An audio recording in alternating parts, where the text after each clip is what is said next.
वध रही महंगाई, किरत कानून विच सोधां, काले खेती कानूनां खिलाफ देश व्यापी सद्दे ते DC दफ्तर मोगा मूहरे किसानां, मजदूरां, मुलाजमां वल्लों रोह भरपूर रैली अते मुजाहरा कीता गया।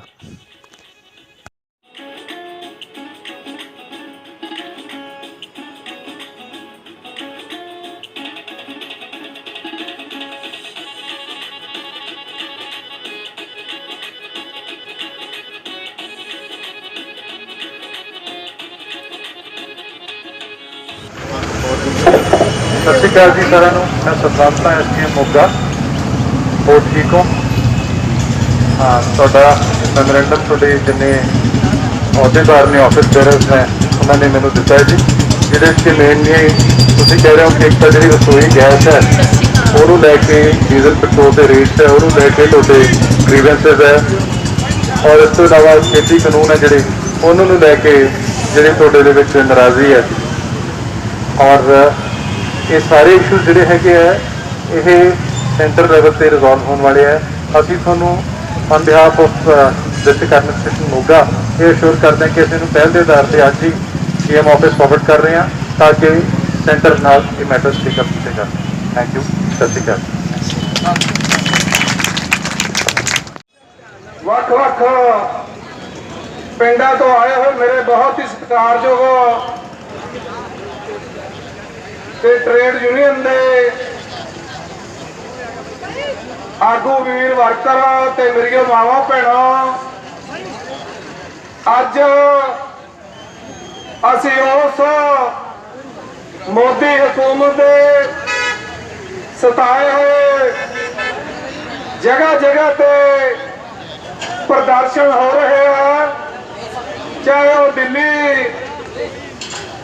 ਦੇ ਚਾਰ ਚੁਫੇਰੇ ਲੱਗੇ ਹੋਏ ਇਲਾਕੇ ਹੋਣ, ਚਾਹੇ ਉਹ ਪੰਜਾਬ, ਹਰਿਆਣਾ, ਹੋਰ ਸੂਬਿਆਂ ਦੇ ਵਿੱਚ ਵੱਖ-ਵੱਖ ਥਾਵਾਂ ਤੇ ਕਿਸ ਤਰ੍ਹਾਂ ਸਾਡੀ ਇਹ ਸਮੇਂ ਦੀਆਂ ਹਕੂਮਤਾਂ, ਚਾਹੇ ਉਹ ਪੰਜਾਬ ਦੀ ਸਰਕਾਰ ਹੋਵੇ, ਚਾਹੇ ਉਹ ਦਿੱਲੀ ਦੀ ਹਕੂਮਤ ਹੋਵੇ, ਇਹ ਭਰਾਵੋ ਤੁਸੀਂ ਦੇਖ ਰਹੇ ਆ ਸਾਡੇ ਨੌਜਵਾਨ ਬੱਚੇ किस तरह जदों इन्हां लोकां ने वोटां लैणियां हुंदियां उदों बड़ा यह कहंदे असीं फीसां माफ करांगे, असीं स्कॉलरशिप देवांगे, पर जदों ये वोटां लैके कुर्सी ते बैठदे आ, चाहे वो केंद्र की हुकूमत होवे, चाहे वो सूबे दी हुकूमतां होण, फिर वो वादियां तो भजदे आ।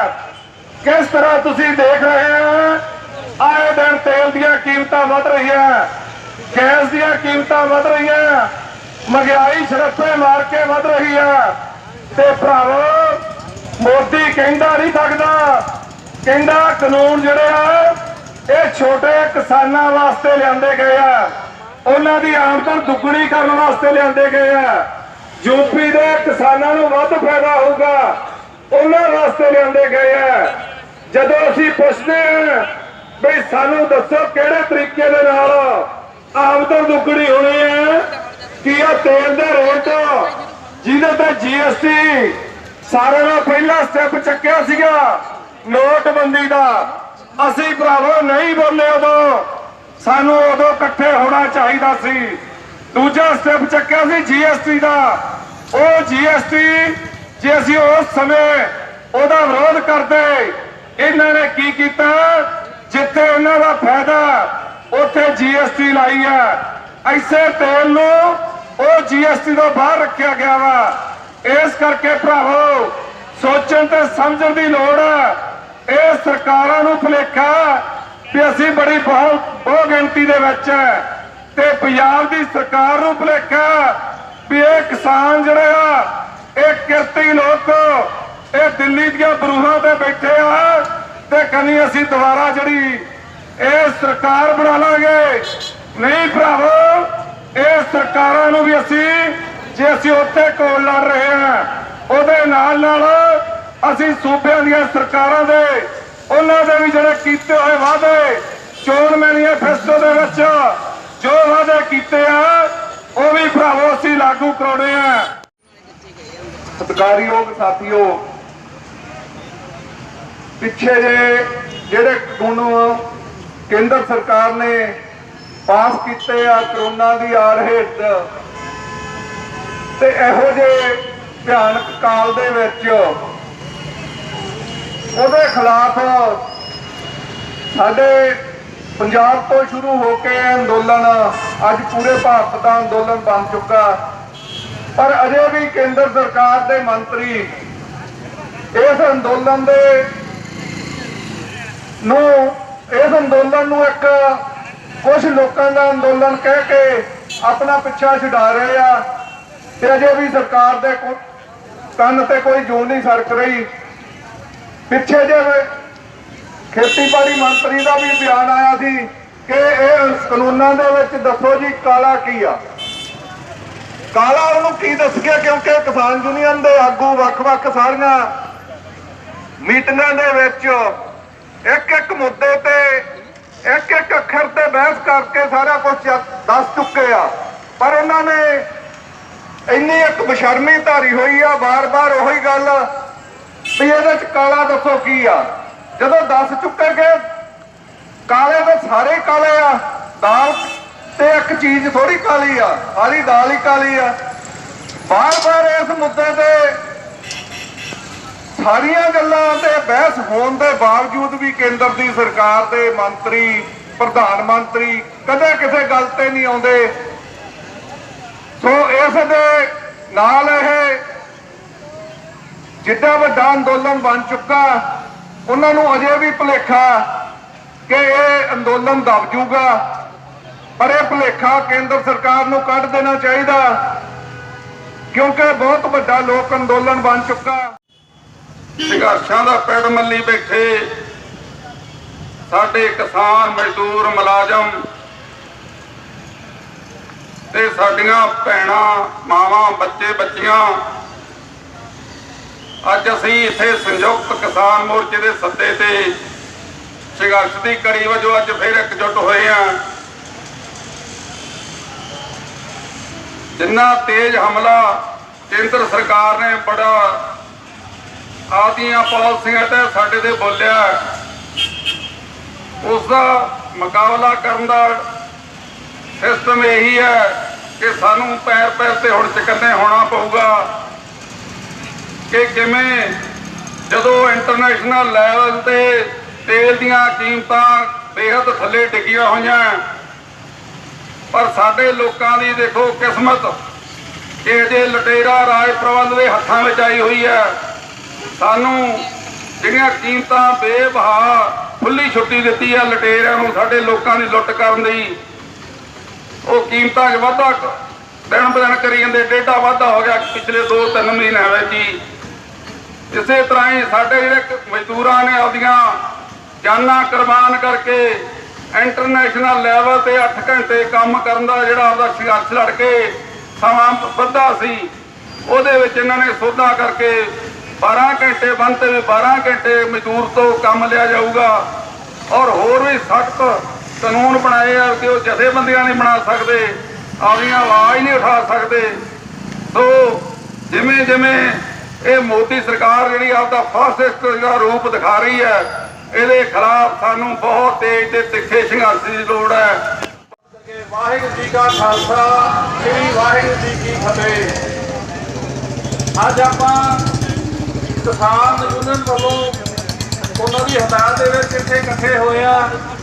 3 ਕਾਲੇ ਕਾਨੂੰਨ ਤਾਂ ਭਲੀ ਭਾਂਤੀ ਹਰ ਬੱਚਾ ਜਾਣੂ ਹੈ, ਔਰ ਇਹਨਾਂ ਨੇ ਇੱਕ ਡੀਜ਼ਲ ਪੈਟਰੋਲ ਦੀਆਂ ਕੀਮਤਾਂ ਬੇਤਹਾਸ਼ਾ ਵਧਾ ਕੇ ਸਾਡੇ ਕਿਸਾਨੀ ਲੋਕਾਂ ਦਾ, ਸਾਡੇ ਹਰ ਵਰਗ ਦੇ ਲੋਕਾਂ ਦਾ ਕਸੂਰ ਕੱਢਿਆ। ਔਰ ਰਸੋਈ ਦੀਆਂ ਜਿਹੜੀਆਂ ਖਾਣ ਪੀਣ ਦੀਆਂ ਚੀਜ਼ਾਂ, ਉਹਨਾਂ ਦਾ ਵੀ ਬਹੁਤ ਹੀ ਮਹਿੰਗਾਈ ਹੋ ਗਈ ਆ। ਹਰ ਚੀਜ਼ ਦੀ ਜਿਹੜੀ ਆ ਕੀਮਤ ਆ ਉਹ 1.5 ਗੁਣਾ ਹੋ ਗਈ ਆ। ਦੂਜਾ ਇਹਨਾਂ ਨੇ ਜਿਹੜਾ ਲੇਬਰ ਐਕਟ ਪਾਸ ਕੀਤਾ, ਉਹ 31 ਮਾਰਚ ਤੋਂ ਬਾਅਦ 1 ਅਪ੍ਰੈਲ ਤੋਂ ਸ਼ੁਰੂ ਹੋਣਾ। ਉਹ ਮਜ਼ਦੂਰਾਂ ਦੇ ਵਿਚਾਰਿਆਂ ਦੇ ਜਿਹੜੇ ਘੰਟੇ ਆ ਉਹ 12 ਘੰਟੇ ਕੰਮ ਜਾ ਰਹੇ ਆ। ਕੀ ਗੱਲ, ਤਨਖਾਹ ਤਾਂ ਉਹਨਾਂ ਨੂੰ ਉਹੀ 8 ਘੰਟੇ ਦੀ ਦੇਣੀ ਆ ਤੇ ਕੰਮ ਉਹਨਾਂ ਤੋਂ 12 ਘੰਟੇ ਲੈਣਾ। ਬਹੁਤ ਵੱਡਾ ਹਮਲਾ ਸਾਡੇ ਤੇ। ਬਾਕੀ ਇਹਦੇ ਵਿੱਚ ਜਿਹੜੇ ਅਡਾਨੀ ਬਾਨੀ ਆ ਜਾਂ ਹੋਰ ਘਰਾਣੇ ਹਿੰਦੁਸਤਾਨ ਦੇ ਆ, ਕੀ ਗੱਲ, ਉਹਨਾਂ ਦੇ ਹੱਥਾਂ 'ਚ ਖੇਡ ਕੇ ਸਰਕਾਰ ਉਹਨਾਂ ਦਾ ਪੱਖ ਪੂ ਰਹੀ ਆ। ਉੱਥੇ ਦਿੱਲੀ ਦੀਆਂ ਸੜਕਾਂ ਦੇ ਵਿਚਾਰੇ ਹਜ਼ਾਰਾਂ ਕਿਸਾਨ, ਲੱਖਾਂ ਕਿਸਾਨ ਜਿਹੜੇ ਬੀਬੀਆਂ ਭੈਣਾਂ ਉੱਥੇ ਇੰਨੀ ਠੰਡ ਦੀਆਂ ਰਾਤਾਂ ਦੇ ਵਿੱਚ ਤੇ ਹੁਣ ਵੀ ਉਹ ਬਹੁਤ ਆਪਦਾ ਸੰਘਰਸ਼ ਲੜ ਰਹੇ ਆ ਤੇ ਉਹਨਾਂ ਦਾ ਇਹ ਸਰਕਾਰ ਨੂੰ ਕੋਈ ਇਹਨਾਂ ਨੂੰ ਉਹਨਾਂ ਦੇ ਮੰਗਾਂ ਨਾਲ ਸਰੋਕਾਰ ਨਹੀਂ ਗਾ। ਜਿਹੜੇ ਜਵਾਨ ਵਿਚਾਰੇ 250 ਦੇ ਕਰੀਬ ਉੱਥੇ ਜਾਨਾਂ ਗਵਾ ਗਏ ਆ, ਕੀ ਗੱਲ ਉਹ ਵੀ ਮਾਵਾਂ ਦੇ ਪੁੱਤ ਆ। ਇੱਕ ਦਿਨ ਕੀ ਹੋਇਆ ਵੀ ਕਿਸ ਤਰ੍ਹਾਂ ਉਹਨਾਂ ਦੇ ਜਿਹੜੇ ਅਬਾਨੀ ਆ ਉਹਨਾਂ ਦੇ ਕੋਤਰਾ ਹੋਇਆ ਹਸਪਤਾਲ ਦੇ ਵਿੱਚ, ਪ੍ਰਧਾਨ ਮੰਤਰੀ ਸਾਡਾ ਉਹਦਾ ਪਤਾ ਲੈਣ ਜਾ ਸਕਦਾ। ਕੀ ਗੱਲ ਸਾਡੇ ਜਿਹੜੇ ਵਿਚਾਰੇ ਉੱਥੇ ਜਾਨਾਂ ਕੁਰਬਾਨ ਕਰ ਗਏ ਆ ਉਹਨਾਂ ਦੇ ਕੀ ਗੱਲ ਹਮਦਰਦੀ ਵਜ੍ਹਾ ਚੜਦੀ ਹੁਣ ਤਾਂ ਹੀ ਨਹੀਂ ਪਿਆ। ਉਹਨਾਂ ਨੂੰ ਮੁਆਵਜ਼ਾ ਸੀਟਾਂ ਕੀ ਦੇਣੀਆਂ, ਉਹਨਾਂ ਦੀ ਹਮਦਰਦੀ ਵਾਸਤੇ ਕਿਸੇ ਵੀ ਮੰਤਰੀ ਨੇ ਉਹਨਾਂ ਦੇ ਮਤਲਬ ਅਫਸੋਸ ਨਹੀਂ ਕੀਤਾ। ਸੋ ਇਸ ਤਰ੍ਹਾਂ ਹੈ ਵੀ ਜਿਹੜਾ ਇਹ ਘੋਲ ਹੈ ਇਹ ਇਕੱਠੇ ਹੋ ਕੇ ਲੜਨਾ ਪਊਗਾ ਤੇ ਸਰਕਾਰ ਇਹ ਚਾਹੁੰਦੀ ਆ ਵੀ ਇਹਨਾਂ ਨੂੰ ਕਿਸੇ ਨਾ ਕਿਸੇ ਤਰੀਕੇ ਨਾਲ ਇਸ ਘੋਲ ਨੂੰ ਕਮਜ਼ੋਰ ਕਰੀਏ, ਪਰ ਇਹ ਸਰਕਾਰ ਨੂੰ ਭੁਲੇਖਾ ਹੈ। ਸਾਡੇ ਲੋਕਾਂ ਦੇ ਵਿੱਚ ਏਕਾ ਹੈ, ਇਤਫਾਕ ਹੈ। ਇਹ ਜਿਹੜਾ ਸਾਡਾ ਇਤਫਾਕ ਏਕਾ ਇਹ ਇੱਕ ਦਿਨ ਜ਼ਰੂਰ ਰੰਗ ਲਿਆਊਗਾ। ਵਾਹਿਗੁਰੂ ਜੀ ਕਾ ਖਾਲਸਾ, ਵਾਹਿਗੁਰੂ ਜੀ ਕੀ ਫਤਿਹ। ਇੱਥੇ ਮੌਜੂਦ ਮੇਰੀਆਂ ਬੀਬੀਆਂ, ਭੈਣਾਂ, ਬਜ਼ੁਰਗ ਤੇ ਭਰਾ ਸਾਰਿਆਂ ਦਾ ਇੱਥੇ ਪਹੁੰਚਣ ਤੇ ਧੰਨਵਾਦ। ਜਿਸ ਤਰ੍ਹਾਂ ਤੁਸੀਂ ਜਾਣਦੇ ਹੋ ਕਿ ਆਪਣਾ ਦਿੱਲੀ ਦੇ ਬਾਰਡਰਾਂ ਤੇ ਜੋ ਸੰਘਰਸ਼ ਚੱਲ ਰਿਹਾ ਹੈ ਇਨ 3 ਕਾਲੇ ਕਾਨੂੰਨਾਂ ਨੂੰ ਲੈ ਕੇ, ਪਰ 26 ਜਨਵਰੀ ਤੋਂ ਬਾਅਦ ਜਿਸ ਤਰ੍ਹਾਂ ਆਪਣੀ ਕੇਂਦਰ ਸਰਕਾਰ ਨੇ ਇਹਨੂੰ ਇੱਕ ਫਿਰਕੂ ਰੂਪ ਦੇਣ ਦੀ ਕੋਸ਼ਿਸ਼ ਕੀਤੀ, ਇਸ ਅੰਦੋਲਨ ਨੂੰ ਕਿਸਾਨੀ ਘੋਲ ਤੋਂ ਹਟਾ ਕੇ ਇੱਕ ਧਰਮ ਦਾ ਅੰਦੋਲਨ ਬਣਾ ਕੇ ਰੱਖਤਾ ਤੇ ਇਸ ਅੰਦੋਲਨ ਨੂੰ ਇਹਨਾਂ ਨੇ ਆਪਣੀਆਂ ਰਾਜਨੀਤਿਕ ਚਾਲਾਂ ਚੱਲ ਕੇ ਢਾਹ ਲਗਾਉਣ ਦੀ ਕੋਸ਼ਿਸ਼ ਕੀਤੀ, ਪਰ ਤੁਹਾਡੇ ਏਕੇ ਤੇ ਹੌਸਲੇ ਨੇ ਸਰਕਾਰਾਂ ਦੀਆਂ ਇਹਨਾਂ ਚਾਲਾਂ ਨੂੰ ਨਾਕਾਮਯਾਬ ਕਰ ਦਿੱਤਾ। ਤੇ ਜਿਸ ਤਰ੍ਹਾਂ ਤੁਸੀਂ ਜਾਣਦੇ ਹੋ ਕਿ ਕੇਂਦਰ ਸਰਕਾਰ ਨੇ ਇਸ ਵਾਰ 1991 ਤੋਂ ਬਾਅਦ ਇਹ ਆਪਣੇ ਭਾਰਤ ਦੇਸ਼ ਦਾ ਸਭ ਤੋਂ ਵੱਡਾ ਨਿੱਜੀਕਰਨ ਹੋਇਆ ਹੈ। ਇਸ ਵਿੱਚ ਇਸ ਇਨਸਾਨ ਨੇ ਰੇਲ, ਤੇਲ, ਗੇਲ, ਇੱਥੋਂ ਤੱਕ ਕਿ ਆਪਣੇ ਵੇਅਰ ਹਾਊਸਿਸ, ਬੰਦਰਗਾਹਾਂ ਤੇ 에ਅਰਪੋਰਟ ਤੱਕ ਪ੍ਰਾਈਵੇਟ ਹੱਥਾਂ 'ਚ ਦੇਤੇ ਤੇ ਹੁਣ ਇਸ ਇਨਸਾਨ ਦੀ ਨਜ਼ਰ ਹੈ ਆਪਣੀ ਖੇਤੀ ਦੀਆਂ ਜ਼ਮੀਨਾਂ ਤੇ ਠੀਕ ਉਸੇ ਤਰ੍ਹਾਂ ਇਹ ਆਪਣੇ ਉੱਪਰ ਹੁਣ ਇਹਨਾਂ 3 ਕਾਲੇ ਕਾਨੂੰਨਾਂ ਦੇ ਤਹਿਤ ਕੰਟਰੈਕਟ ਫਾਰਮਿੰਗ ਥੋਪ ਰਿਹਾ ਹੈ। ਜਿਵੇਂ ਕਿ ਤੁਸੀਂ ਜਾਣਦੇ ਹੋ ਜਿਸ ਦਿਨ ਇਹ ਕੰਟਰੈਕਟ ਫਾਰਮਿੰਗ ਲਾਗੂ ਹੁੰਦੀ ਹੈ ਤਾਂ ਉਸ ਦਿਨ ਜੋ ਹਜੇ ਵੀ ਮੇਰੇ ਕੁਝ ਭਾਈਚਾਰੇ ਦੇ ਲੋਕ ਇਹ ਸੋਚਦੇ ਨੇ ਕਿ ਇਹ ਘੋਲ ਸਿਰਫ ਕਿਸਾਨੀ ਦਾ ਹੈ, ਸਾਨੂੰ ਇਹਦੇ ਨਾਲ ਬਹੁਤਾ ਫਰਕ ਨਹੀਂ ਪੈਣਾ। ਹਜੇ ਵੀ ਮੇਰੇ ਕੁਝ ਵਪਾਰਿਕ ਭਾਈਚਾਰੇ, ਕੁਝ ਮਜ਼ਦੂਰ ਭਾਈਚਾਰਾ ਹਜੇ ਵੀ ਉਹਨਾਂ ਨੂੰ ਇਹ ਵਹਿਮ ਬਣਿਆ ਹੋਇਆ ਕਿਤੇ ਨਾ ਕਿਤੇ, ਪਰ ਨਹੀਂ ਜੀ। ਜਿਸ ਦਿਨ ਇਹ ਕੰਟਰੈਕਟ ਫਾਰਮਿੰਗ ਲਾਗੂ ਹੁੰਦੀ ਹੈ ਨਾ ਤੇ ਸਭ ਤੋਂ ਪਹਿਲਾਂ ਵਪਾਰਿਕ ਵਰਗ ਤੇ ਹੀ ਅਸਰ ਹੋਣਾ ਹੈ।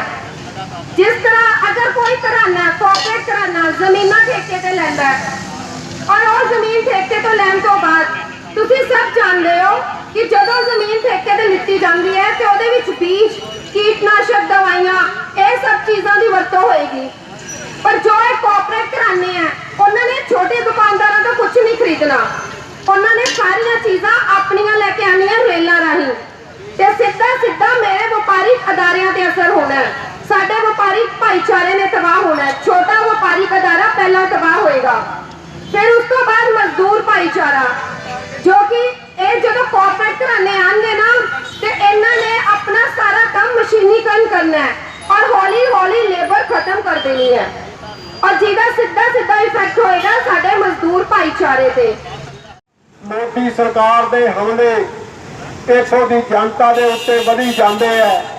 ਮੈਂ ਦਾਅ ਦੇਣੀ ਚਾਹੁੰਦਾ ਕਿਸਾਨਾਂ ਆਗੂਆਂ ਨੂੰ, ਕਿਸਾਨਾਂ ਜਿਹੜੇ ਤੁਸੀਂ ਪਿਛਲੇ ਲੰਬੇ ਸਮੇਂ ਤੋਂ 6 ਮਹੀਨੇ ਤੋਂ ਸੰਘਰਸ਼ਾਂ ਦੇ ਵਿੱਚ ਹੈ, 150 ਦੇ ਦਿਨ ਲਗਭਗ ਦਿੱਲੀ ਦੇ ਬਰੂਹਾਂ ਤੇ ਬੈਠਿਆਂ ਦੀ ਹੋ ਗਏ। ਅੱਜ ਜਿਹੜੀ ਉਹ ਮਜ਼ਦੂਰ ਜਮਾਤ ਹੋਵੇ, ਮੁਲਾਜ਼ਮ ਜਮਾਤ ਹੋਵੇ, ਉਹਨਾਂ ਨੂੰ ਵੀ ਤੁਹਾਡੇ ਜਿਹੜੇ ਸੰਘਰਸ਼ ਤੋਂ ਰਾਹ ਮਿਲਦਾ ਹੈ। ਹਿੰਦੁਸਤਾਨ ਦੀ ਸਰਕਾਰ ਲੋਕਾਂ ਨੂੰ ਬੁੱਧੂ ਬਣਾਉਣ ਦੇ ਵਿੱਚ ਬੜੀ ਕਾਮਯਾਬ ਹੋਈ ਹੈ। ਮੇਰੇ ਤੋਂ ਪਹਿਲਾਂ ਬੀਬੀ ਬੋਲ ਰਹੀ ਸੀ ਕਿ ਇੱਥੇ ਜਿਹੜਾ ਕਿਸਾਨਾਂ ਨੂੰ 6-6 ਹਜ਼ਾਰ ਰੁਪਈਆ ਦਿੱਤਾ ਜਾਂਦਾ ਹੈ, ਜਿੰਨੇ ਕਿ ਕਿਸਾਨਾਂ ਦੇ ਖਾਤਿਆਂ ਦੇ ਵਿੱਚ ਆਉਂਦੇ ਆ। ਮੈਂ ਉਹਦੀ ਗੱਲ ਤਾਂ ਨਹੀਂ ਕਰਦਾ, ਪਰ ਹਿੰਦੁਸਤਾਨ ਦੇ ਸਰਕਾਰ ਦੇ ਅੰਕੜੇ ਕਹਿੰਦੇ ਆ ਕਿ ਅਸੀਂ 1,10,000 ਕਰੋੜ ਜਿਹੜਾ ਰੁਪਈਆ ਕਿਸਾਨਾਂ ਦੇ ਖਾਤਿਆਂ 'ਚ ਹਰ ਸਾਲ ਪਾਉਂਦੇ ਆ। ਹਿੰਦੁਸਤਾਨ ਦੀ ਸਰਕਾਰ ਨੂੰ ਪੁੱਛਣਾ ਚਾਹੀਦਾ ਹੈ ਕਿ ਜਦੋਂ ਡੀਜ਼ਲ ਪੈਟਰੋਲ ਦੀਆਂ ਕੀਮਤਾਂ सब दुनिया भर दे विच थल्ले आईयां होण। 28% तेल डीजल जिहड़ा किसान वरतदा है ते जिहड़ा डीजल दीयां कीमतां वधा के 1.5 लाख करोड़ रुपया किसानां दी जेब चों कढिया जा रहा है, ਉਹਦਾ कदे जिक्र नहीं किया हिंदुस्तान के प्रधानमंत्री ने। हिंदुस्तान के प्रधानमंत्री ने यह नहीं जिक्र किया कि लोगों ने वादा किया 2 करोड़ लोगों को बेरोजगारों को नौकरियां देने का, वो वादा कित्थे गया। और पिछले समय के विच जदों कोरोना महामारी के विच लोगों का रोजगार खुसिया 16 करोड़ लोगों दी नौकरियां चलियां गईयां। हिंदुस्तान का प्रधानमंत्री बड़ा बेशर्मी दे नाल स्टेजां ते कहंदा असीं 82 करोड़ लोगों को कणक मुहैया कराने 2 रुपये के रेट के उत्ते। जे देश का 82 करोड़ लोग कणक के वाली वेखते होण तां जिहड़ा 74 सालों की आज़ादी दे विच सानूं देश के प्रधानमंत्री तो पूछना चाहिए कि लोग आटे दाल तक सीमित होकर रह गए। 82 करोड़ तो 136 करोड़ तो 82 करोड़ रुपये लोग तुहाडे आटे दाल वाले पासे वेखते हो तो फिर तुसीं किहड़े हिसाब से ठीका मारते हैं कि साडा हिंदुस्तान बड़ा तरक्की कर गया। साडा हिंदुस्तान सारी दुनिया साडे हिंदुस्तान नूं वेख रही है, हिंदुस्तान की तरक्की नूं वेख रही है। अज जदों 6 महीने तो किसान सड़कों पर बैठा होवे, हिंदुस्तान का बेरोजगार नौजवान रोजगार मंगता होवे, आ विद्यार्थी हुण पिट स्यापा करते गए हैं। अज बैंक वाले हड़ताल करी बैठे है। किहड़ा वर्ग है जिहड़ा इस सरकार तो खुश है? असीं भरावो पिछले समय दे विच मैं समझदा जिहड़ा एका हुण उसरिया इस एके तो पिछले समय से वांझे रहे हैं। जदों सरकार ने एडे वड्डे हमले किए हैं नहीं एका इस तरह का उसरिया। मैं दास दिना, मैं ये भी बेनती करदा एका बड़ा अगे सौंदे होंदे सी पंजाब दे विच 17 किसान जथेबंदियां, फिर 32 33 सुन लिया, 40 सुन लिया, कलियां 40 की गल नहीं। किसानां आगुआं ने दास देनी बनती है उन्होंने, पहला 40 जथेबंदियां की गल नहीं, 550 जथेबंदी हिंदुस्तान की इकट्ठी करती और जिहड़ा एकता उसरिया जो आप जिवें कहंदे वध रहे हैं उस पासे आपकी प्राप्ति वाले पासे, तो जिहड़ी गल उथों स्टेज तो भी कही जाती है शांतमई ढंग दे नाल, जिहड़ा शांतमई ढंग दे नाल अंदोलन है। हुण तक अंदोलन शांतमई रहा, भावें जिहड़ा 26 जनवरी नूं कुछ लोगों ने उहदे च भड़काऊ गल्लां करने की कोशिश की, फुट पाउण की कोशिश की, पर वो तो सख्त सह के मोर्चा उहदे अगे नालों भी मजबूती दे नाल जिहड़ा अगे वध रहा है। यह भी बेनती है कि आने वाले समय के विच हाड़ी का सीजन आ रहा है, किसानों की मदद करनी, जिहड़े लोग घरां दे विच बैठे है वड्डी उम्र दे विच भी है वो उत्थे भी बैठ सकते हैं। मुलाजम भरा मुलाजमां नूं भी अपील है, असीं भी 4थी बार हाज़री लवाए हैं, 5वीं बार जाण की तैयारी है। भरावो जरूर इस समय दे विच जिन्नी जो कि आपां हैगे हैं जिहड़ा संघर्ष है जित वाले पासे है, जिहनूं संघर्ष नूं होर लंबा जा सकता है, इहनूं लंबा चले, कुछ भी चले, सानूं पक्ष करना चाहिए है कि फिर पैर पिछे नहीं खिंचना, अगे वधना। इन्हां बेनतियां नाल तुहाडा बहुत बहुत धन्नवाद। एक तुहानूं आगाम सूचना सारे साथियों ਨੂੰ ਦਿੰਦਾ 26 ਮਾਰਚ ਨੂੰ संयुक्त मोर्चे लिओ सारिया केंद्रीय ट्रेड यूनियनां लिओ इन्ने ही मंगां ते भारत बंद का सੱਦਾ ਉਹਦੀ ਅੱਜ भी तैयारी चल रही है। वो भारत बंद च भी ਆਪਾਂ ਵੱਡਾ हिस्सा पाना, मोगा बंद कराउणा। सो 26 मार्च ਦੀਆਂ ਤਿਆਰੀਆਂ ਅੱਜ ਤੋਂ शुरू कर ਦਿਓ, आपदे टाइम अगे पिछे कर लो। ਆਪਾਂ ਵੱਡੀ रैली भी शहर च करांगे, मुजाहरा भी करांगे ते मोगा बंद भी करांगे। सो हुण मैं अपील करदा महेंद्रपाल जी लूंबा वो अपने विचार पेश करेंगे।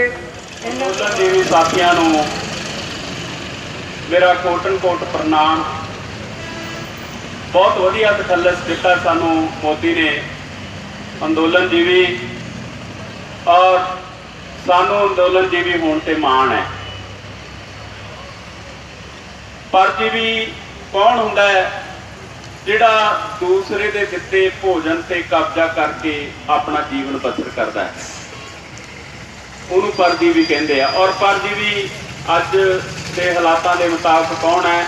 ये मोदी सरकार, ये मंत्री और इन्हों के कारपोरेट यार, ये सारे परजीवी है, क्योंकि ये साडे पैदा कीतियां हुई चीज़ों पर कब्जा करने की कोशिश कर रहे हैं। साथियों, साडे किसान भी लगभग 6 महीने तो सड़कों ते है, घरों बेघर हो गए है और अज भी दिल्ली नूं घेर के बैठे है, चाहे कि उन्होंने 110 दिन होने वाले है दिल्ली गया नूं। तो मोदी सरकार वालों इस अंदोलन नूं फेल करने वास्ते जो जो हथकंडे वरते गए है वो सारे तुहाडी एकता दे अगे अपने आप जिहड़े फेल हो गए। एकता एक अजिही शक्ति है, मेरे तो पहला चाहल साहब ने ये गल की है कि जिहदे सामने ਵੱਡੇ ਵੱਡੇ हथियार है जिहड़े फेल हो जाते हैं। इतिहास दे विच इहदियां बहुत सारियां मिसालां मिलदियां। इहो जी एकता उसारण की लोड़ सी। वर्ल्ड ट्रेड ऑर्गेनाइजेशन के नाल 1991-92 दे विच जिहड़े PV नरसिम्हा राव की सरकार वेले समझौते किए गए सी, उन्हां दा असर अज सानू सारिआं नूं देखण नूं मिल रहा है। पहला इन्होंने सरकारी महकमिਆਂ ते हमला किया, मुलाजमां ने बड़ा रौला पाया, सड़कों ते गए, पिटे, पर उहदे विच सब तो वड्डी ड्राबैक की सी कि इन्होंने पहला सारे महकमिਆਂ नूं बदनाम किया, मुलाजमां की गिनती घटाती, लोग मुलाजमां के खिलाफ बोलण लग पे और उसका फायदा लैंदे इन्होंने ਜਿਹੜੇ ਸਾਰੇ सरकारी महकमे आ उन्होंने प्राइवेटाइजेशन वाले पासे नूं धक्क दिता। साडे पिंडां दे विच जिहड़े स्कूल बने हुए है, जिहड़ियां डिस्पेंसरियां बणियां होईयां, वो साडीआं पंचायतां ने सरकार नूं जगह दित्ती हुई है, वो रजिस्ट्रियां होईयां वी सरकार दे नां ते। 2006 दे विच मैनूं याद है कि साडे तो रजिस्ट्रियां लईआं गईआं, उन्हां रजिस्ट्रियां नूं इन्हां ने अज कारपोरेट घराणिਆਂ कोले गहने धर के उन्हां तो लोन लै लैके जिन्हां इलाकिਆਂ ਦੇ ਵਿੱਚ जिन्हां राज्यां ਦੇ ਵਿੱਚ इलैक्शन होण जा रहे हैं उत्थे लोकां नूं सुविधा दे रहे हैं। मैं एक साडे जिहड़े केंद्री ट्रांसपोर्ट मंत्री है उन्हां दी इंटरव्यू सुन रहा सी थोड़े दिन पहला, डॉक्टर हर्षवर्धन शायद उन्हां दी इंटरव्यू सुन रहा सी। पत्रकार ने उन्होंने सवाल किया कि जी तुसी इन्ने एयरपोर्ट जिहड़े आ ओह 30 साल वास्ते लीज ते देते, तुसी इन्ने जिहड़े रेलवे स्टेशन वेचते, तुसी इन्ने बस स्टैंड वेचते, तुसी इन्नियां सरकारी प्रॉपर्टियां वेचतियां। तो उसका जवाब सुन के मैनूं बड़ी हैरानी हुई। वो कहंदा जी ये चीज़ां साडे देश की प्रॉपर्टी बन चुकियां, जेकर असीं 30 साल वास्ते किसी कारपोरेट घराणे नूं ये दे देंगे, उहदे बदले दे विच जिहड़ा सानूं पैसा मिलूगा उहदे नाल असीं होरां स्टेटां दे विच डिवेलपमेंट करांगे। ये काहदी डिवेलपमेंट होई भी? कोई आपां सोच सकते हैं कि साडे कोल 2 घर है, एक घर नूं असीं वेच के जां उहनूं लीज ते दे के एक घर होर खड़ा कर लईए, ये तो कोई डिवेलपमेंट नहीं हुई, क्योंकि पहले तो मेरा कब्जा ही नहीं रहा, वो तो बेगाना हो गया। तो इस तरह के तर्कहीन गल्लां जिहड़ियां वो कर रहे हैं और लोगों नूं जिन्हां स्टेटां दे विच इलैक्शन होण जा रहे हैं, 5 स्टेटां दे विच उन्हां दे लोगों नूं इस तरह लभाया जा रहा। सो केंद्र सरकार ने जिन्ने भी हथकंडे वरते है वो तुहाडी एकता के सामने बिल्कुल फेल हो चुके हैं। मेरी एको ही बेनती, मैं ज़्यादा समा नहीं लेना, एको ही बेनती है कि इस एकता नूं होर मजबूत करो। इस अंदोलन की सब तो वड्डी प्राप्ति जेकर असीं अज तक गिणीए तो वो साडी भाईचारक सांझ है। ਜਿਹੜਾ पैसा बैंक जमा है ਉਹਦੀ ਮੋੜਨ ਦੀ ਕੋਈ ਗਰੰਟੀ ਨਹੀਂ। ਜਿਹੜਾ बैंक ਦੀ मैनेजमेंट है ਜਦੋਂ ਦਿਵਾਲਾ ਕੱਢਦੀ ਹੈ ਜਿੰਨੇ ਕੁ ਉਹਦੇ ਕੋਲੇ ਪੈਸੇ ਹੋਣਗੇ ਉਸ ਹਿਸਾਬ ਨਾਲ ਤੁਹਾਨੂੰ ਵੰਡ ਦਿੱਤੇ ਜਾਣਗੇ। ਉਹਨਾਂ ਨੇ ਕਰਜ਼ਾ ਦੇਣਾ ਪ੍ਰਾਈਵੇਟ ਬੈਂਕਾਂ ਨੇ ਆਪਦੀਆਂ ਕੰਪਨੀਆਂ ਨੂੰ ਹੀ। ਤੇ ਮੁੜ ਕੇ ਜੋ 10 ਲੱਖ ਬੈਂਕ ਕੋਲੇ ਰਹਿ ਗਿਆ ਉਹਨਾਂ ਨੇ ਕੱਢ ਦੇਣਾ ਦੁਬਾਰਾ। ਫਿਰ ਤੁਹਾਡਾ ਜਿਹਦਾ 20,000 ਉਹਨੂੰ ਕਹਿਣਗੇ 20 ਰੁਪਏ ਲੈ ਜਾ, ਤੇਰੇ ਹਿੱਸੇ ਨਹੀਂ ਆਉਂਦੇ ਆ। ਯਾਨੀ ਐਸੋ ਤੱਕ ਨਿਕਲ ਗਈ ਹੈ ਮੋਦੀ ਸਰਕਾਰ। ਉਹ ਰਿਜ਼ਰਵ ਬੈਂਕ ਦੇ ਗਵਰਨਰ ਨੇ ਵਾਰਨਿੰਗ ਦਿੱਤੀ ਹੈ ਵੀ ਸਭ ਤੋਂ ਵੱਡਾ ਖਤਰਨਾਕ ਕੰਮ ਹੈ ਜਿਹੜਾ ਪ੍ਰਾਈਵੇਟ ਘਰਾਣਿਆਂ ਨੂੰ ਬੈਂਕਾਂ ਦੇ ਲਾਇਸੈਂਸ ਦਿੱਤੇ ਜਾ ਰਹੇ ਆ। ਇਹ ਮੰਗ ਵੀ ਉੱਭਰ ਰਹੀ ਹੈ ਆਪਣੇ 26 ਵਾਲੇ ਬੰਦ 'ਚ। ਹੁਣ ਮੈਂ ਅਪੀਲ ਕਰਦਾ ਬੇਅੰਤ ਕੌਰ ਗਿੱਲ 5 ਮਿੰਟ ਲਈ ਸੰਬੋਧਨ ਕਰਨਗੇ। ਇਹਨਾਂ ਤੋਂ ਬਾਅਦ ਬਲਕਰਨ ਸਿੰਘ ਮੋਗਾ ਪ੍ਰਗਤੀਸ਼ੀਲ ਮੰਚ ਦੇ ਆਗੂ ਨੇ, ਉਹ ਤਿਆਰ ਰਹਿਣ। ਪਿਆਰੇ ਦੋਸਤੋ, ਭੈਣ ਭਰਾਵੋ, ਵਾਹਿਗੁਰੂ ਜੀ ਕਾ ਖਾਲਸਾ, ਵਾਹਿਗੁਰੂ ਜੀ ਕੀ ਫਤਿਹ। ਤੁਸੀਂ ਆਪਣਾ ਕੀਮਤੀ ਸਮਾਂ ਕੱਢ ਕੇ ਪਹੁੰਚੇ ਹੋ। ਜਿੰਨੇ ਕਦਮ ਰੱਖੇ ਸਿਰ ਮੱਥੇ, ਜੀ ਆਇਆਂ ਨੂੰ, ਜੀ ਆਇਆਂ ਨੂੰ। ਪੰਡਿਤ ਜਵਾਹਰ ਲਾਲ ਨਹਿਰੂ ਨੇ ਨਾਰਾ ਦਿੱਤਾ ਸੀਗਾ, ਆਰਾਮ ਹਰਾਮ ਹੈ। ਤਾਂ ਅਸੀਂ ਵੀ ਸਮਝਦੇ ਕਿ ਸਾਡੇ ਲਈ ਆਰਾਮ ਹਰਾਮ ਹੈ। ਅਸੀਂ ਬਹੁਤ ਸੌਂ ਕੇ ਦੇਖ ਲਿਆ, ਬੜਾ ਖਾ ਕੇ ਦੇਖ ਲਿਆ, ਬੜੀਆਂ ਪਾਰਟੀਆਂ ਕਰਕੇ ਦੇਖ ਲਈਆਂ, ਬੜੀਆਂ ਮਹਿਫਲਾਂ ਕਰਕੇ ਦੇਖ ਲਈਆਂ। ਤੇ ਜੇ ਅਸੀਂ ਹੁਣ ਸਾਲ 6 ਮਹੀਨੇ 2 ਸਾਲ ਲਈ ਨਹੀਂ ਸੌਵਾਂਗੇ, ਰੱਜ ਕੇ ਨਹੀਂ ਖਾਵਾਂਗੇ, ਨਹੀਂ ਮਹਿਫਲਾਂ ਮਾਣਾਂਗੇ, ਤੇ ਮੇਰੇ ਲਈ ਕੋਈ ਮੈਂ ਸੋਚਦੀ ਕੋਈ ਵੱਡੀ ਗੱਲ ਨਹੀਂ। ਅਸੀਂ ਹੁਣ ਇਸ ਕਿਸਾਨੀ ਸੰਘਰਸ਼ ਦੇ ਲੇਖੇ ਲਾ ਦਈਏ ਸਭ ਕੁਝ। ਸਰਕਾਰਾਂ ਨੂੰ ਮੂੰਹ ਕਿੱਦਾਂ ਪਿਆ, 2 ਮਿੰਟ ਹੀ ਲਊਂਗੀ, ਮੈਂ 5 ਵੀ ਨਹੀਂ ਲੈਂਦੀ। ਸਰਕਾਰਾਂ ਨੂੰ ਮੂੰਹ ਕਿੱਦਾਂ ਪਿਆ। ਇੱਕ ਰਾਜਾ ਸੀ, ਰਾਜਾ ਕਹਿੰਦਾ ਬਈ ਇਹ ਨਾ ਮੇਰਾ ਬੱਕਰਾ ਹੈ ਕਿ ਕੋਈ ਉਹਨੂੰ ਰਜਾ ਸਕਦਾ ਹੈ, ਤਾਂ ਜਿਹੜਾ ਕੋਈ ਰਜਾ ਲਿਆਊਗਾ ਉਹਨੂੰ ਮੂੰਹ ਮੰਗਿਆ ਦਾਨ ਦੇਊਗਾ, ਤੇ ਜਿਹੜਾ ਨਾ ਰਜਾ ਲਿਆਇਆ ਉਹਦਾ ਮੈਂ ਗੱਲ ਲਾ ਲਊਗਾ। ਹੁਣ ਗੱਲ ਸੀ ਸਿਰ ਧੜ ਦੀ ਬਾਜੀ, ਇੱਕ ਪਾਸੇ ਧਨ ਦੌਲਤਾਂ ਤੇ ਇੱਕ ਪਾਸੇ ਜਾਨ। ਵਾਰੀ ਵਾਰੀ ਲੋਕ ਬੱਕਰੇ ਨੂੰ ਲੈ ਕੇ ਗਏ, ਰਜਾ ਕੇ ਲਿਆਉਂਦੇ, ਦੂਜੇ ਰਾਜੇ ਦੇ ਸਾਹਮਣੇ ਕਰਦੇ, ਰਾਜਾ ਸਾਹਿਬ ਰਜਾ ਲਿਆਂਦਾ ਬੱਕਰਾ। ਤੇ ਜਦੋਂ ਫਿਰ ਰਾਜਾ ਕਹਿੰਦਾ ਵੀ ਲਿਆਓ, ਆਪਣੇ ਲੋਕਾਂ ਨੂੰ ਕਹਿੰਦਾ ਵੀ ਲਿਆਓ, ਹਰਾ ਹਰਾ ਘਾਹ ਜੋ ਵੀ ਬੱਕਰਾ ਖਾਂਦਾ ਇਹਦੇ ਮੂਹਰੇ ਸਿੱਟੋ। ਬੱਕਰਾ ਭੱਜ ਕੇ ਪੈਂਦਾ, ਤੇ ਜਿਹੜਾ ਬੰਦਾ ਜਾ ਕੇ ਲਿਆਉਂਦਾ ਸੀ ਉਹ ਸਿਆਸੀ ਧਰ ਨਾਲੋਂ ਵੱਖ ਕਰ ਦਿੱਤਾ ਜਾਂਦਾ ਸੀ। ਤਾਂ ਫਿਰ ਇੱਕ ਕੋਈ ਅੜਬ ਜੱਟ ਜਿਹੜਾ ਜਿੱਦਾਂ ਕਹਿੰਦੇ ਜਿਹਨੇ ਆਪਦੇ ਸਿਰ ਤੇ ਹੰਡਾਈਆਂ ਸੀ, ਆਪਦੇ ਚਮੜੀ ਤੇ ਹੰਡਾਈਆਂ ਸੀ, ਉਹ ਲੈ ਗਿਆ ਬੱਕਰੇ ਨੂੰ। ਕਹਿੰਦਾ ਰਾਜਾ ਸਾਹਿਬ ਮੈਨੂੰ ਦਿਓ। ਘਰਦਿਆਂ ਨੇ ਬਥੇਰੀਆਂ ਮਿਹਨਤਾਂ ਕੀਤੀਆਂ, ਰਾਜੇ ਦੇ ਨੌਕਰਾਂ ਚਾਕਰਾਂ ਨੇ ਬਥੇਰਾ ਕਿਹਾ ਆਪਦੀ ਜਾਨ ਬਚਾ, ਤੂੰ ਕੀ ਲੈਣਾ ਹੈ, ਰੋਟੀ ਤੈਨੂੰ ਅੱਗੇ ਵੀ ਅੱਧੀ ਮਿਲਦੀ ਹੈ, ਹੁਣ ਵੀ ਅੱਧੀ ਮਿਲ ਜੂ, ਜਾਨ ਬਚਾ, ਆਪਦਾ ਪਰਿਵਾਰ ਪਾਲ। ਕਹਿੰਦਾ ਨਹੀਂ, ਇਹ ਵੀ ਸਾਡੀ ਹਿੰਡ ਆ। ਕਹਿੰਦਾ ਮੈਂ ਬੱਕਰਾ ਰਜਾ ਕੇ ਲਿਆਉਂਗਾ। ਲੈ ਗਿਆ ਬੱਕਰਾ ਘਰ, ਬੱਕਰੇ ਨੂੰ ਖਾਣ ਨੂੰ ਕੁਛ ਨਹੀਂ ਦਿੱਤਾ। ਜਦੋਂ ਮੂਹਰੇ ਰੱਖੇ ਹਰਾ ਘਾਹ ਜਾਂ ਕੁਛ, ਬੱਕਰਾ ਖਾਣ ਨੂੰ ਆਵੇ ਤੇ ਉਹਦੇ ਨੱਕ ਤੇ ਸੋਟੀ ਡਾਂਗ ਮਾਰੇ, ਬੱਕਰਾ ਪਛਾਣ ਨੂੰ ਜਾਵੇ। ਬੱਕਰੇ ਨਾਲ ਸੁਬਾਹ ਤੱਕ ਏਦਾਂ ਕੀਤਾ। ਸੁਬਾਹ ਬੱਕਰੇ ਨੂੰ ਫੜ ਕੇ ਰਾਜ ਮਹਿਲ ਚ ਲੈ ਗਿਆ। ਕਹਿੰਦਾ ਬੱਕਰਾ ਰਜਾ ਲਿਆਂਦਾ। ਰਾਜਾ ਕਹਿੰਦਾ ਦੇਖਦੇ ਆ। ਰਾਜੇ ਨੇ ਵੀ ਤਾੜੀ ਮਾਰੀ, ਵੀ ਅੱਗੇ ਐਨੇ ਵਜ਼ੀਰ ਵੀ ਲੈ ਕੇ ਗਏ, ਉਹ ਨਹੀਂ ਰਜਾ ਕੇ ਲਿਆਏ। ਜਿਹਨਾਂ ਨੂੰ ਕਹਿੰਦੇ ਵਜ਼ੀਰ ਬਹੁਤ ਅਕਲਮੰਦ ਹੁੰਦੇ ਆ, ਤਾਂ ਤੁਸੀਂ ਕਿੱਥੋਂ ਰਜਾ ਲਿਆਊਗਾ ਵਿਚਾਰਾ ਆ ਜਿਹੜੀ ਜਾਂ ਜੱਟ ਜੋ ਵੀ ਕਾਮਾ ਬੰਦਾ ਸੀ। ਜਦੋਂ ਰਾਜੇ ਨੇ ਉਹਦੇ ਅੱਗੇ ਖਾਣਾ ਸਿੱਟਿਆ, ਬੱਕਰਾ ਪਛਾਣ ਹੋ ਜਾਵੇ, ਤਾਂ ਦੋਸਤੋ ਮੇਰੀ ਗੱਲ ਸਮਝ ਹੀ ਗਏ ਹੋਣਗੇ ਕਿ ਅਸੀਂ ਇਹ ਬੱਕਰੇ ਨੂੰ ਕਿੱਦਾਂ ਰਜਾਉਣਾ ਹੈ। ਇਹ ਮੋਦੀ ਸਰਕਾਰ ਨੂੰ ਮੂੰਹ ਪੈ ਗਿਆ। ਤੇ ਮੂੰਹ ਕਿੱਦਾਂ ਪਿਆ ਦੋਸਤੋ? ਇੱਕ ਨਿੱਕੀ ਜਿਹੀ ਕਹਾਣੀ ਹੋਰ ਹੈ। ਬਜ਼ੁਰਗ ਕਿੰਨੇ ਸਿਆਣੇ ਸੀ ਸਾਡੇ, ਜਦੋਂ ਰਾਤ ਨੂੰ ਸੌਣ ਤੋਂ ਪਹਿਲਾਂ ਸਾਡੇ ਨਾਨੇ, ਸਾਡੇ ਦਾਦੇ, ਸਾਡੀਆਂ ਦਾਦੀਆਂ, ਨਾਨੀਆਂ ਸਾਨੂੰ ਬੁਝਾਰਤਾਂ ਬਾਤਾਂ ਸੁਣਾਇਆ ਕਰਦੀਆਂ ਸੀ। ਹੁਣ ਅਸੀਂ ਬਜ਼ੁਰਗਾਂ ਨੂੰ ਬੇਵਕੂਫ ਸਮਝਦੇ ਹਾਂ ਕਿ ਬਾਬੇ ਦਾ ਮੰਜਾ ਬਾਹਰ ਆ ਦਿਓ, ਇਹਨਾਂ ਨੂੰ ਕੋਈ ਅਕਲ ਨਹੀਂ। ਮੈਂ ਆਪਣੇ ਨਾਨਾ ਜੀ ਤੋਂ ਸਟੋਰੀਆਂ ਸੁਣੀਆਂ, ਤੇ ਇੱਕ ਛੋਟੀ ਜਿਹੀ ਸਟੋਰੀ ਹੋਰ ਕਿ 2 ਮਿੰਟ ਤੋਂ ਬਾਅਦ ਟਾਈਮ ਲੈਣ ਲੱਗੀ ਤਾਂ ਬੂਹਾ ਖੜਕਾ ਦਿਆ ਜੇ ਭਰਾਵੋ। ਕਿ ਟੈਕਸ ਸਰਕਾਰ ਨੇ ਲਾਇਆ। ਪਹਿਲਾਂ 1 ਆਨੇ ਰਾਜੇ ਨੇ ਟੈਕਸ ਲਾਇਆ, ਫਿਰ 2 ਆਨੇ ਲਾਏ, ਲੋਕਾਂ ਨੇ ਖੁਸ਼ ਹੋ ਕੇ ਦਿੱਤੇ। 8 ਆਨੇ ਲਾਤੇ, ਲੋਕਾਂ ਨੇ ਖੁਸ਼ ਹੋ ਕੇ ਦਿੱਤੇ। ਫਿਰ 16 ਆਨੇ, ਫਿਰ ਰੁਪਈਏ ਤੇ ਗੱਲ ਆ ਗਈ, 2 ਰੁਪਈਆਂ ਤੇ ਗੱਲ ਆ ਗਈ। ਰਾਜੇ ਨੇ ਵਜ਼ੀਰ ਬੁਲਾ ਲਏ, ਮੰਤਰੀ ਬੁਲਾ ਲਏ। ਕਹਿੰਦਾ ਓਏ ਏਦਾਂ ਦੇ ਲੋਕ ਆ, ਹੁਣ ਇਹਨਾਂ ਦੇ ਕਹਿੰਦੇ ਛਿੱਤਰ ਵੀ ਮਾਰੋ 100, ਨਾਲੇ ਤਾਂ ਇਹਨਾਂ ਤੋਂ ਰੁਪਈਆ 2 ਰੁਪਈਏ ਟੈਕਸ ਲਿਆ ਕਰੋ, ਨਾਲੇ ਇਹਨਾਂ ਦੇ 100 ਛਿੱਤਰ ਮਾਰੋ। ਕਹਿੰਦੇ ਦੇਖੀਏ ਇਹਨਾਂ ਦੀਆਂ ਜ਼ਮੀਰਾਂ ਜਾਗਦੀਆਂ ਕਿ ਨਹੀਂ। ਅੱਛਾ, ਟੈਕਸ ਵੀ ਦੇਣ ਤੇ ਛਿੱਤਰ ਖਾਣ ਲਈ ਲੈਣਾ 'ਚ ਵੀ ਲੱਗਣ।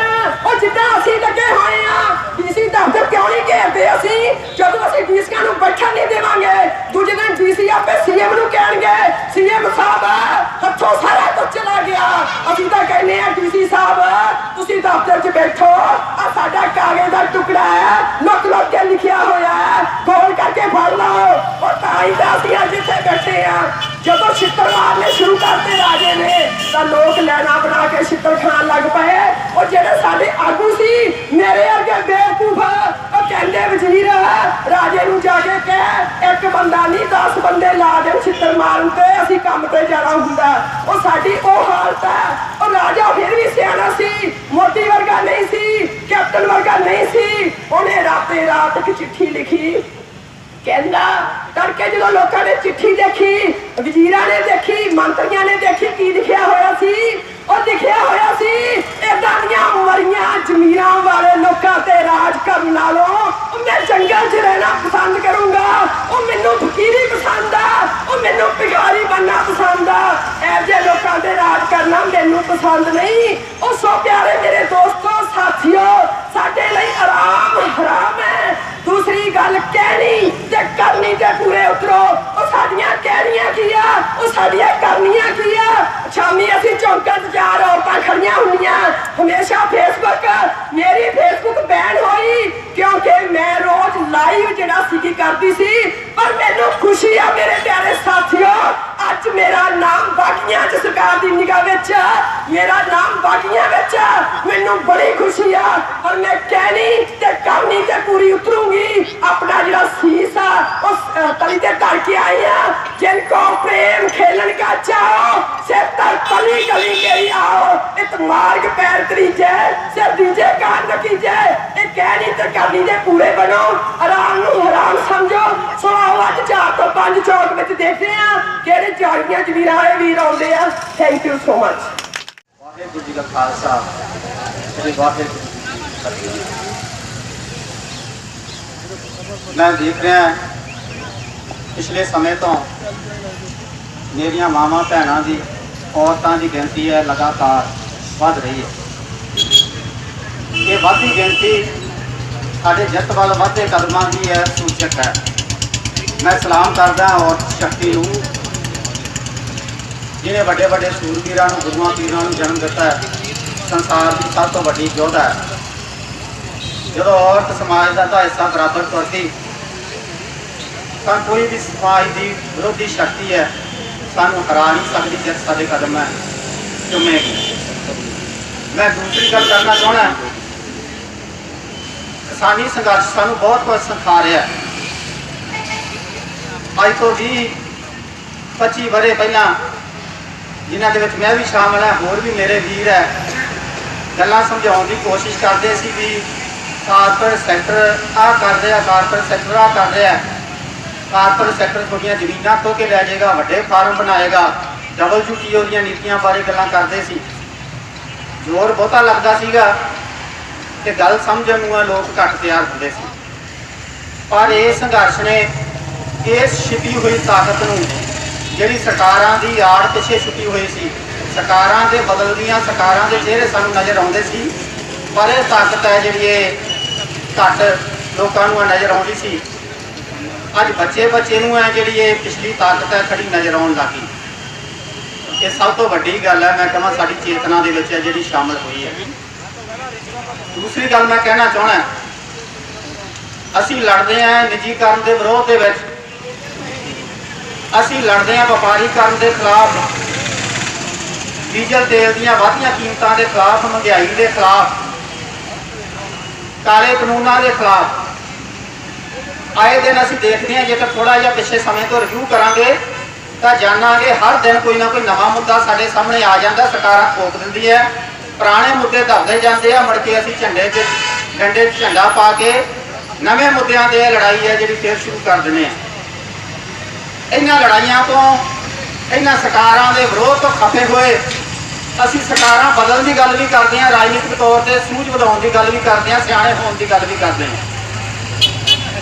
पर सरकारां बदलण की बजाय सानू नाल ये भी सूझ वधाउण की लोड़ है कि बदलते विच असीं सरकारां लैके किहड़ियां आउणीआं। निजीकरण का विरोध करन दी नाल नाल सानू ये भी है समझ दा हिस्सा बनाउण की लोड़ है। वो किहड़ी सरकार की ताकत है, वो किहड़ी धिर नूं लैके आउण दी लोड़ है। जे नहीं है तो मिल के वो धिर खड़ी करिए जिहड़ी साडे मुद्दे साडे सामने रख सके।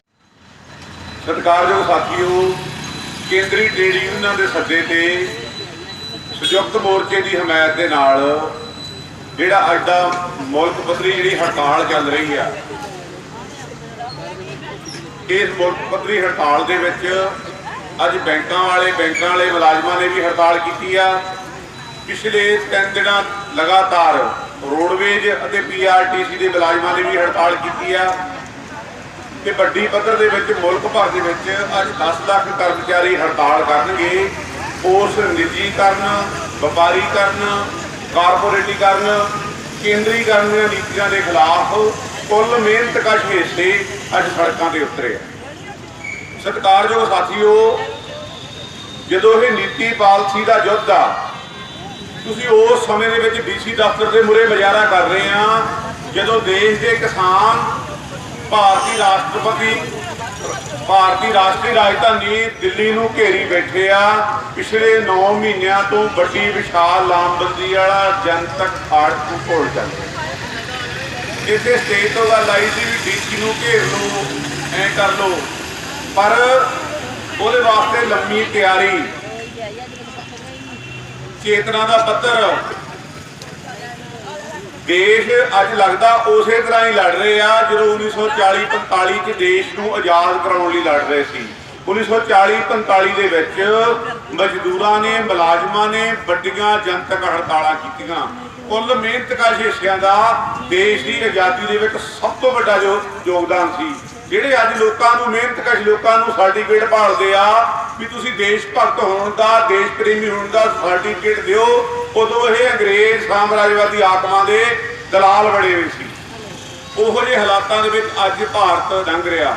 ਭਾਰਤੀ ਕਿਸਾਨਾਂ ਵਿੱਚੋਂ ਪੰਜਾਬ ਦੀਆਂ ਕਿਸਾਨ ਜਥੇਬੰਦੀਆਂ, ਜਿਹੜੀਆਂ ਕਿਸਾਨ ਜਥੇਬੰਦੀਆਂ ਮਾਲਵੇ 'ਚ ਕੰਮ ਕਰਦੀਆਂ ਸੀ, ਜਿਹੜਾ ਇਹ ਕਿਸਾਨ ਘੋਲ ਉੱਠਿਆ, ਇਹ ਕੋਈ ਇੱਕ ਦਿਨ ਦੀ ਗੱਲ ਨਹੀਂ। ਇਹ ਬਹੁਤ ਲੰਬੀ ਸਾਲਾਂ ਦੀ ਘਾਲਣਾ, 40 ਸਾਲਾਂ ਦੀ ਟ੍ਰੇਡ ਯੂਨੀਅਨਾਂ ਦੀ ਘਾਲਣਾ, ਆਗੂਆਂ ਦੀਆਂ ਲੱਗੀਆਂ ਹੋਈਆਂ ਉਮਰਾਂ, ਉਸ ਲਿਆਂਦੇ ਹੋਏ ਬਿੱਲ ਨੂੰ ਜਦੋਂ 5 ਜੂਨ ਨੂੰ ਕੇਂਦਰੀ ਸਰਕਾਰ ਉਹ ਬਿੱਲ ਲਿਆਉਂਦੀ ਆ, ਬਿੱਲ ਨੂੰ ਪੜ੍ਹਿਆ, ਮੇਰੇ ਅੱਜ ਵੀ ਯਾਦ ਆ 27 ਜੁਲਾਈ ਦਾ ਟਰੈਕਟਰ ਮਾਰਚ। ਕੋਈ ਟਰੈਕਟਰ ਮਾਰਚ ਕਰਨ ਨੂੰ ਤਿਆਰ ਨਹੀਂ ਸੀ, ਇੱਕ ਟਰੈਕਟਰ ਤੇ ਇੱਕ ਜਣੇ ਨੇ ਬੈਠ ਕੇ ਮਾਰਚ ਕੀਤਾ ਸੀ। ਜਦੋਂ ਪੰਜਾਬ ਭਰ ਦੇ ਵਿੱਚ 20,000 ਤੋਂ ਵੱਧ ਟਰੈਕਟਰਾਂ ਨੇ ਭਾਗ ਲਿਆ ਤਾਂ ਇਹ ਲੱਗਿਆ ਵੀ ਇਹ ਕਿ ਜਨਤਕ ਦ੍ਰਿੜ ਖਾੜਕੂ ਘੋਲ ਉੱਠੂਗਾ। ਘੋਲ ਉੱਠਿਆ। ਇਹ ਮਾਲਵੇ ਦੇ ਵਿੱਚ ਸੀ ਘੋਲ। ਮਾਲਵੇ ਤੋਂ ਸਮੁੱਚੇ ਪੰਜਾਬ ਨੂੰ, ਭਾਰਤ ਨੂੰ ਅੱਜ ਅੰਤਰਰਾਸ਼ਟਰੀ ਪੱਧਰ ਦੀ ਮਹੱਤਤਾ ਵਾਲਾ ਘੋਲ ਬਣਿਆ। ਇਹ ਜਿਹੜੀ ਨੀਤੀ ਆ, ਇਹ ਇਕੱਲੇ ਭਾਰਤ ਵਿੱਚ ਨਹੀਂ, ਇਹ ਨੀਤੀ ਦੁਨੀਆ ਭਰ ਦੇ ਵਿੱਚ ਲਾਗੂ ਕੀਤੀ ਜਾ ਰਹੀ ਆ। ਅਮਰੀਕਾ ਦਾ ਰਾਸ਼ਟਰਪਤੀ ਟਰੰਪ ਕਹਿੰਦਾ ਕੈਲੀਫੋਰਨੀਆ ਦੇ ਵਿੱਚ ਜਿਹੜੀ ਕਣਕ ਖੜੀ ਆ, ਉਹਨੂੰ ਕਣਕ ਨੂੰ ਮਚਾ ਦਿਓ, ਉਹਨੂੰ ਵੱਢ ਕੇ ਸਟੋਰ ਕਰਨ ਦਾ ਸਾਡੇ ਕੋਲੇ ਜ਼ਿਆਦਾ ਖਰਚਾ ਆਊਗਾ। ਪੰਜਾਬੀਆਂ ਦੇ ਮਨਾਂ ਦੇ ਵਿੱਚ ਵੀ ਇਹ ਸੀਗਾ ਵੀ ਅਸੀਂ ਦੇਸ਼ ਨੂੰ ਰਜਾਉਣੇ ਆ, ਅਸੀਂ ਜ਼ਰੂਰ ਦੇਸ਼ ਦੇ ਅੰਨਦਾਤੇ ਆ। ਹਰੀ ਕ੍ਰਾਂਤੀ ਤੋਂ ਲੈ ਕੇ ਅਸੀਂ ਬਹੁਤ ਸਖਤ ਮਿਹਨਤ ਕੀਤੀ ਆ, ਪਰ ਹੁਣ ਮਸਲਾ ਹੋਰ ਆ। ਕੱਲੇ ਯੂਰਪ ਦੇ ਵਿੱਚ ਹੀ ਇੰਨਾ ਅਨਾਜ ਆ, ਸਾਰੀ ਦੁਨੀਆ ਨੂੰ 12 ਸਾਲ ਤੱਕ ਖਵਾਇਆ ਜਾ ਸਕਦਾ। ਹੁਣ ਅੰਤਰਰਾਸ਼ਟਰੀ ਪੱਧਰ ਤੇ ਚੀਜ਼ਾਂ ਨੂੰ ਵੇਚਣ ਦਾ ਹੀ ਰੌਲਾ, ਅੰਤਰਰਾਸ਼ਟਰੀ ਪੱਧਰ ਤੇ ਮਸਲਾ ਹੀ ਇਹ ਬਣਿਆ ਪਿਆ। ਇਸ ਕਰਕੇ ਜਿਹੜੀ ਨੀਤੀ ਦੀ ਤਿੱਖ ਆ, ਜੇ ਕਿਸਾਨਾਂ ਨੇ ਪਛਾਣਿਆ, ਉਹ ਲਾਮਬੰਦ ਹੋਏ ਆ। ਏਡਾ ਵੱਡਾ ਸਟਰਗਲ ਉਹਨਾਂ ਨੇ ਦੇਸ਼ ਭਰ ਦਾ ਖੜਾ ਕੀਤਾ। ਕਿਸਾਨਾਂ ਦੇ ਵਾਰ ਨਹੀਂ, ਨੀਤੀ ਸਾਰਿਆਂ ਨੂੰ ਉਹੀ ਨੀਤੀ ਸਾਰਿਆਂ ਨੂੰ ਵੱਢ ਰਹੀ ਆ। ਟ੍ਰੇਡ ਯੂਨੀਅਨ ਆਗੂ ਗੱਲ ਕਰਕੇ ਗਏ ਆ, ਜਿਹੜੇ 44 ਕੇਂਦਰੀ ਲੇਬਰ ਕਾਨੂੰਨ ਸੀ ਉਹਨਾਂ ਦੀ ਥਾਂ ਤੇ 4 ਕਾਨੂੰਨ ਲੈ ਕੇ ਆਉਂਦੇ ਆ। ਕੰਮ ਦੇ ਘੰਟੇ 8 ਤੋਂ 12 ਕਰਤੇ, ਹੜਤਾਲ ਕਰਨ ਦਾ ਬੇਸਿਕ ਹੱਕ ਖੋਲਿਆ, ਜਥੇਬੰਦੀ ਬਣਾਉਣ ਦਾ ਬੇਸਿਕ ਹੱਕ ਖੋਲਿਆ। ਇਸੇ ਤਰ੍ਹਾਂ ਹੀ ਨੀਤੀ ਉਹ ਸਾਡੇ ਤੇ ਲੈ ਕੇ ਆਏ ਅਧਿਆਪਕਾਂ ਤੇ। ਨਵੀਂ ਐਜੂਕੇਸ਼ਨ ਪਾਲਿਸੀ ਲੈ ਕੇ ਆਏ ਆ। ਨਵੀਂ ਸਿੱਖਿਆ ਨੀਤੀ ਕੀ ਕੇਂਦਰੀ ਆ ਵੀ ਸਿੱਖਿਆ ਦਾ ਕੇਂਦਰੀਕਰਨ, ਕਾਰਪੋਰੇਟੀਕਰਨ, ਪ੍ਰਾਈਵੇਟਕਰਨ ਤੇ ਭਗਵਾਕਰਨ। ਸਿੱਖਿਆ ਕਿਸੇ ਵੀ ਸਮਾਜ ਦੀ ਚੇਤਨਾ 'ਚ ਵਾਧਾ ਕਰਨ ਵਾਲਾ, ਸਮਾਜ ਨੂੰ ਅੱਗੇ ਲਿਜਾਣ ਵਾਲਾ ਸਭ ਤੋਂ ਤਕੜਾ ਹਥਿਆਰ ਆ। ਹਾਕਮ ਲੰਬੇ ਸਮੇਂ ਤੋਂ ਉਹਨੂੰ ਆਪਦੇ ਨਿੱਜੀ ਹਿੱਤਾਂ ਲਈ ਵਰਤਦੇ ਆਏ ਆ। ਇਹ ਵੀ ਹਾਕਮਾਂ ਨੇ ਭਾਰਤੀ ਇਤਿਹਾਸ, ਭਾਰਤੀ ਰਾਜਨੀਤੀ ਦੀਆਂ ਜਿੰਨੀਆਂ ਪੁਸਤਕਾਂ, ਉਹਨਾਂ ਦੇ ਵਿੱਚ ਵੱਡੇ ਪੱਧਰ ਤੇ ਤੋੜ ਮਰੋੜ ਕੀਤੀ ਜਾ ਰਹੀ। ਨਵੀਂ ਸਿੱਖਿਆ ਨੀਤੀ ਜੇ ਕਹਿੰਦੀ ਆ ਵੀ ਮਲਟੀ ਡਿਮੈਂਸ਼ਨਲ ਕਾਲਜ ਬਣਾਉਣੇ ਆ, ਵੱਡੇ ਕਾਲਜ ਬਣਾਉਣੇ ਆ, ਛੋਟੇ ਕਾਲਜ ਰਹਿਣੇ ਨਹੀਂ। ਪਿੰਡਾਂ ਦੇ ਵਿੱਚ ਜਿਹੜੇ ਛੋਟੇ ਪਿੰਡਾਂ 'ਚ ਪ੍ਰਾਇਮਰੀ ਸਕੂਲ ਆ, ਮਿਡਲ ਸਕੂਲ ਆ, ਉਹ ਰਹਿਣੇ ਨਹੀਂ। ਕਲਸਟਰ ਪੱਧਰ ਤੇ ਸਕੂਲ ਬਣਾਉਣੇ ਆ। 10-15 ਪਿੰਡਾਂ ਮਗਰ ਇੱਕ ਸਕੂਲ ਬਣਾਉਣਾ। ਉਸੇ ਤਰ੍ਹਾਂ ਦੀ ਨੀਤੀ ਆ ਜਿਹੜੀ ਨੀਤੀ ਕਹਿੰਦੀ ਆ ਤੁਹਾਡੇ ਖੇਤ ਨਹੀਂ ਰਹਿਣ ਦੇਣੇ, ਤੁਹਾਡੀਆਂ ਫਸਲਾਂ ਨਹੀਂ ਰਹਿਣ ਦੇਣੀਆਂ, ਇੱਥੇ ਹਜ਼ਾਰ ਏਕੜ ਦੇ ਫਾਰਮ ਬਣਾਉਣੇ ਆ। ਵੱਡੇ ਜ਼ਗੀਰਦਾਰਾਂ ਸਰਮਾਏਦਾਰਾਂ ਨੇ ਮੰਡੀਆਂ ਬਣਾਉਣੀਆਂ ਤੇ ਤੁਹਾਡੀਆਂ ਫਸਲਾਂ ਨੂੰ ਲੁੱਟਣਾ। ਇਸ ਕਰਕੇ ਸਾਥੀਓ, ਕੁੱਲ ਮਿਹਨਤ ਕਸ਼ ਹਿੱਸਿਆਂ ਦੀ ਜਿਹੜੀ ਇੱਥੇ ਏਕਤਾ ਬਣਦੀ ਆ, ਜਿਹੜੀ ਨੀਤੀ ਨਾਲ ਮੁਕਾਬਲਾ ਸਾਡਾ ਸਾਰਿਆਂ ਦਾ ਇੱਕੋ ਨੀਤੀ ਨਾਲ ਹੀ ਮੁਕਾਬਲਾ।